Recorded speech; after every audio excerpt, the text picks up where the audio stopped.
영국 고고학자 하워드 카터는 그날을 절대로 잊지 못합니다. 1922년 11월 26일은 내 평생 가장 근사하고 황홀한 날이었다. 앞으로도 그런 날은 다시 찾아오지 않을 것이다. 통로에 돌과 흙을 치우는 일은 오전 내내 계속되었다. 우리는 그 내용물과 섞여 있는 깨지기 쉬운 물건들 때문에 작업을 천천히 진행해 나갔다. 그러다 오후 중반쯤 돼 바깥문에서 9m쯤 되는 곳까지 파내려 갔을 때 첫 번째 문과 거의 똑같이 생긴 두 번째 문이 나타났다. 밀봉된 그 문에 찍힌 인장 자국은 첫 번째 문의 인장 자국보다 덜 선명했으나 왕들의 공동묘지 인장과 투탕카멘 왕의 인장이라는 것을 알아보는 데는 별 어려움이 없었다. 그 문의 벽토 자국에도 역시 누군가 뚫었다가 다시 밀봉한 흔적들이 선명하게 남아 있었다. 지금으로부터 101년 전인 1922년 11월 4일 영국의 고고학자 하워드 카터는 이집트에서 우연히 무덤을 하나 발견합니다. 그가 위에서 절대 잊지 못할 날이라고 표현한 것은 이집트에서 가장 유명한 파라오가 된 3300년 전 투탕카멘의 무덤을 발견했기 때문입니다. 이집트 역사상 가장 힘이 없었던 투탕카멘은 18세에 이른 죽음을 맞았지만 그의 무덤이 어디인지 아무도 알지 못했습니다. 그런데 투탕카멘 무덤이 엄청난 발견이었던 것은 그 무덤에서 어마어마한 고고학적 가치를 가진 유물이 발굴됐기 때문입니다. 어느 나라, 어느 문화든 왕의 무덤은 도굴의 타깃이 되고 그 기간이 길면 길수록 훼손될 가능성도 높아지지만 투탕카멘의 무덤은 도굴의 흔적이 전혀 없었습니다. 아이러니하게도 너무도 미력한 왕이었던 까닭에 람세스 6세의 피라미드가 그의 무덤 위에 세워졌기 때문이죠. 그런데 직접적으로 비교하기는 어렵겠지만 한국에서도 투탕카멘에 뒤지지 않는 거대한 발견이 있었습니다. 무덤으로 흘러드는 물을 막기 위해 시작한 배수로 공사 도중 마주한 거대한 벽, 그 뒤에 어떤 보물이 숨겨져 있었던 것일까요? 1971년 한여름 충남 공주로 이동해 보겠습니다. 안녕하세요, 디스멘터리입니다. 지금으로부터 52년 전인 1971년 그해 전국은 끝이 보이지 않는 장마로 신음하고 있었습니다. 이는 백제 왕족의 무덤이 밀집해 있는 충남 공주도 예외는 아니었습니다. 긴 장마에 공주시는 발등에 불이 떨어졌습니다. 일본인들이 죄다 도굴해버린 6호부는 벽면 사방에 사신도만 남았는데 여기에 천장에 구멍까지 생겨 물이 스며들고 있으니 자칫 소중한 백제유산이 훼손될 위기에 처했으니까요. 또 여름만 되면 시원한 내부와 뜨거운 외부의 온도차 때문에 이슬이 생겨 벽화까지 훼손되고 있었습니다. 이에 즉각 6호분 옆 3m 바깥으로 배수로를 파기 시작했는데 공사 일주일 만에 놀라운 일이 벌어졌습니다. 당시 공사에 투입된 인부 한 명이 집중호우에 대비해 봉분둘레로 물길을 조성하고 있었는데 그의 삼날이 갑자기 깡 하면서 튕겼던 겁니다. 돌이겠거니 생각한 그가 다시 삽을 밀어넣었는데 또다시 삼날이 튀며 무언가 걸리는 느낌을 받았죠. 심상치 않은 벽돌이었습니다. 백제 고분인 만큼 함부로 파내려 갈 수 없었던 인부는 이 사실을 즉각 김영배 국립박물관 공주분관장에게 보고했고 김원용 국립중앙박물관장은 합동조사단을 꾸려 내려왔습니다. 그리고 그 주변을 찬찬히 파내려 가기 시작했죠. 1시간쯤 파내려 가자 마침내 벽돌로 차곡차곡 쌓은 아치 모양의 단면이 나타났습니다. 이 당시 발굴단원으로 참가했던 이들은 전부 몸 전체에서 소름이 돋는 걸 느꼈습니다. 왜냐면 그간 함부로 도굴되고 훼손됐던 백제 고분들 사이에서 아직 그 누구의 손도 타지 않은 싱싱한 무덤 입구가 드러났기 때문이죠. 그 즉시 벽돌을 한 장 한 장 빼내기 시작했는데 너무도 탄탄하게 틀어막은 탓에 작업은 지지부진했습니다. 오후부터 시작된 비는 어느새 호우로 변해 있었고 무덤 입구에 만들어둔 구덩이는 역류해 무덤으로 스며들고 있었습니다. 오후부터 시작된 작업은 다음날 오후 3시가 되어서야 끝났고 위령제를 지낸 후 막아놓은 맨 위 벽돌 2개를 드러내자 무덤에서 쏴 하는 소리와 함께 하얀 수증기가 뿜어져 나왔습니다. 이런 경우 발굴자들은 움찔하게 됩니다. 무덤 내부에 차있던 독가스가 뿜어져 나올 수도 있으니까요. 다행히 이 수증기는 1400년 이상 밀폐 상태로 갇혀있던 무덤의 찬 공기가 한여름 뜨거운 공기와 만나면서 일어나는 결로현상이었습니다. 그리고 그 벽돌 틈으로 뿔 하나가 달린 돌짐승의 눈과 마주쳤고 그 짐승 앞에는 무덤 주인의 지위와 이름을 새긴 지석이 2개가 놓여 있었는데요. 지석에는 영동대 장군 백제 사마왕이 62세 되던 계묘년 5월 7일 붕어하시고 을사년 8월 12일 대묘에 예를 갖춰 안장하고 이와 같이 기록한다라고 쓰여 있었습니다. 이를 마주한 학자들은 낯선 이름의 사마왕이 누굴까 의아했지만 삼국사기 기록과 대조해보는 순간 곧 누군지 알게 됐습니다. 그는 바로 백제 25대 왕이자 웅진 시기 백제의 중흥을 이끈 무령왕이었습니다. 드디어 1400년 동안 비밀에 감춰졌던 무령왕릉이 세상의 모습을 드러낸 겁니다. 사실 백제를 다시 강국으로 만든 무령왕의 무덤이 발견된 것은 한국 문화재 역사에서 큰 축복이기도 했지만 이 발굴은 역사상 최악의 발굴 재앙으로 기록되어 있기도 합니다. 왜 그랬을까요? 당시 김원용 국립중앙박물관장과 문화재관리국 직원들이 공주로 급파됐다는 사실을 안 한 신문기자는 다음날 조간신문에 대문짝만하게 백제시대 새로운 왕릉 발견이라는 제목으로 특종기사를 내보냈습니다. 잘 아시다시피 특종에 목마른 기자들은 문화재의 소중함 따위는 뒷전이기 때문에 전국 모든 신문사 기자들이 전부 공주로 몰려왔습니다. 어떤 기자는 왜 자신에게 먼저 알리지 않았느냐며 문화재관리국 직원의 뺨까지 때리는 일까지 발생했습니다. 어쨌든 입구가 열리며 무조건 특종이라는 사심 가득한 기자들이 발굴단원들을 주시하고 있었고 입구가 열리자마자 카메라 세례가 터졌습니다.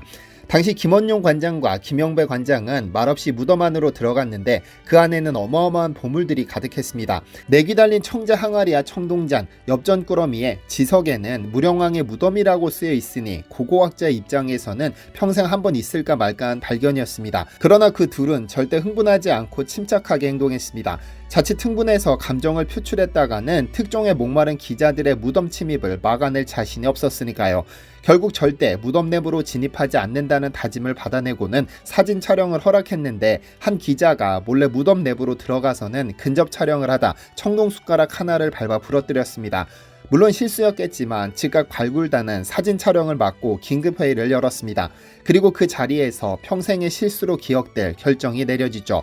발굴단 내부에서 기자들에게 훼손당하느니 될 수 있는 한 최대한 빨리 발굴을 끝내는 게 좋겠다는 결론이 내려진 겁니다. 사실 아무리 기자들이 아우성치더라도 신중하게 발굴했어야 했지만 발굴단은 빨리 발굴을 끝내야 한다는 사명감에 고분 내부에 쌓인 유물들을 사진도 찍지 않고 기록도 남기지 않고 자루에 쓸어 담았습니다. 그것도 공사용 삽으로 포대 가마니에 담았죠.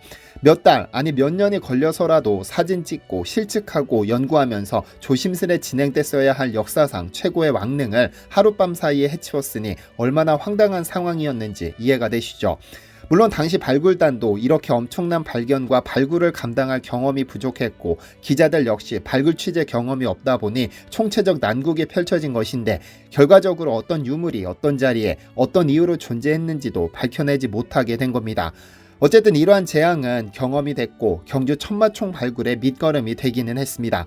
그래서 대한민국 문화재 역사상 최고의 발견이자 최악의 발굴로 불리게 된 겁니다.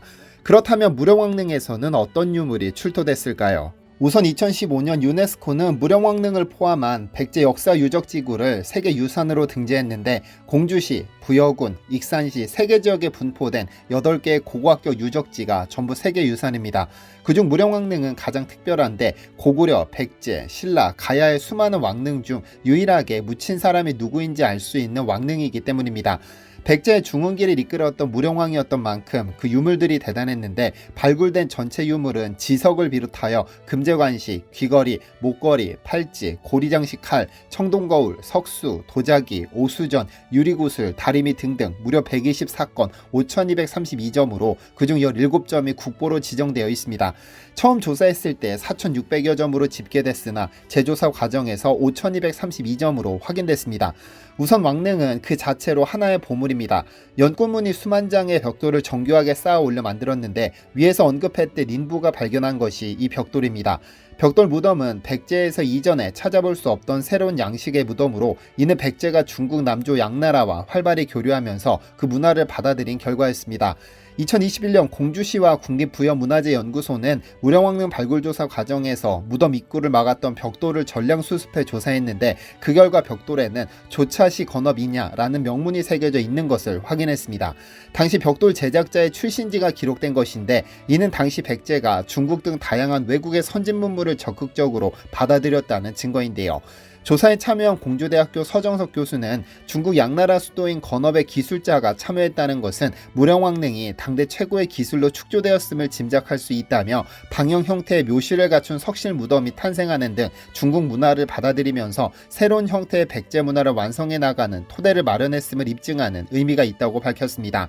뿐만 아니라 무령왕릉에서는 중국의 영향을 받은 석수와 도자기를 비롯해 일본산 금송으로 만든 목관, 태국 및 인도와의 교류를 의미하는 장신구 등이 발견되었는데 이는 백제가 활발하게 국제교류를 하고 있었음을 의미합니다. 5232점의 유물 중 단연 으뜸은 국보 제154호, 제155호로 지정된 금제 관꾸미개인데요. 왕의 권위를 상징하는 무령왕 금제 관꾸미개의 경우 높이 각각 30.7cm, 29.2cm에 너비 14.3cm, 13.6cm인데 보는 이로 하여금 그 화려함에 넋을 놓게 만듭니다.